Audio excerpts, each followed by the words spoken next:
So every now and then we like to make some bold, hot, flaming caliente predictions just to put out there and put our on the table. So this week we're going to put money where our mouth is. This one, Vikings will extend running back Dalvin Cook this week. Potentially even right meow. You don't really know. And I'll tell you what, if the Vikings don't extend Dalvin this week, here's what I'll do. Just really putting it out there. I will eat this piece of buffalo jerky. I will. Or bison, I guess you call it. But yeah, I will eat this. Yeah, just really putting it on the line, right? But the sides, Dalvin and the Vikings, they've been quiet, which is obviously good, as we've said, as well as both sides seem motivated to get a deal done. Zimmer loves Dalvin. Spielman loves Dalvin. Also, if Spielman extends another one of his guys, look how good of a drafter I am. And also, I mean, Dalvin does seem to love the organization. Plus, he is the best running back in the NFL when he's healthy in a scheme that's literally custom fit to his skill set. Outside zone being a great receiving threat as well as you have two coaches who love running the ball. Kubiak is a big run first guy. Zimmer will run the piss out of the football if you let him. So it's a great spot for him, as one of the big reasons why we thought he was bluffing. And the whole Dalvin hadn't requested a trade. Dalvin hadn't done this. Dalvin hadn't done that. I think he knows. I think he certainly knows that this is the best spot for him. Great locker room. He's emerging as a leader here. So I think that it does make a lot of sense. Zimmer even said that he's going to name him team captain. So for whatever that's worth. As well as Dalvin, yeah, he didn't hold out, which he couldn't.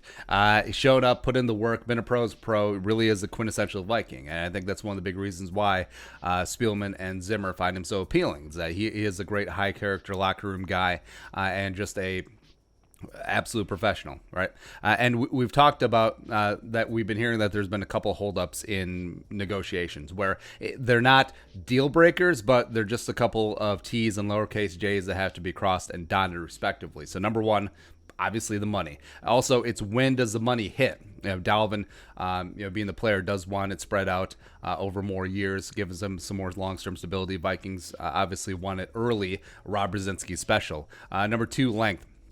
Dalvin's camp looking for 4+ years. Vikings looking at 3, possibly even 2.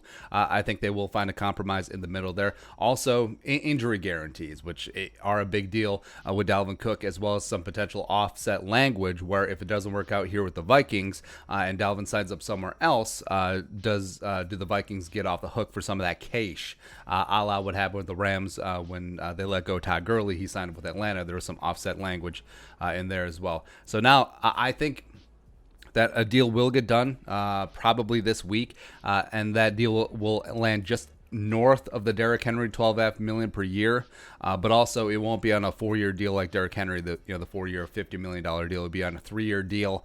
Nice signing bonus up front for Dalvin, but also the way that it's structured, it's basically a 1-year deal through 2021 with 2 team year options after that. Again, a full-on Rob Brzezinski special.